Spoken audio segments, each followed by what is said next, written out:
Niveau communication, est-ce que vous savez de quoi les femmes se plaignent beaucoup en séance conjugale? De ne pas être écoutées par leur partenaire. Et est-ce que vous savez de quoi les hommes se plaignent? Que leurs femmes parlent trop. Oui, c'est un sujet qui revient énormément, hein, cette communication délicate à l'intérieur de la relation. La femme va se sentir seule à parler et va exprimer un manque d'attention de la part de son partenaire.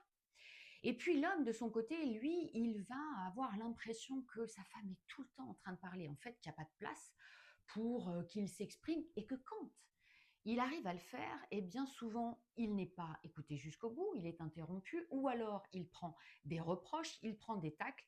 Donc évidemment, il n'a pas véritablement envie de poursuivre.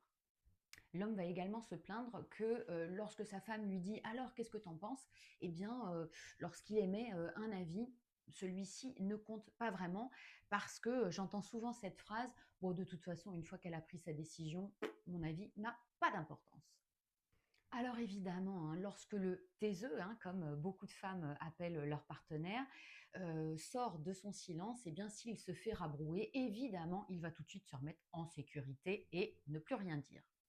Et la bavarde va se retrouver à nouveau dans un monologue qui va être teinté de fortes émotions et d'incompréhension. C'est donc un cercle vicieux qui s'installe et qui ronge le couple.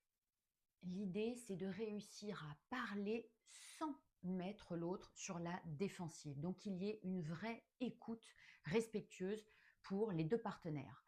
Il y a un outil, hein, qui s'appelle la CNV, la communication non violente. Elle se déroule en 4 étapes: observation, sentiment, besoin, demande.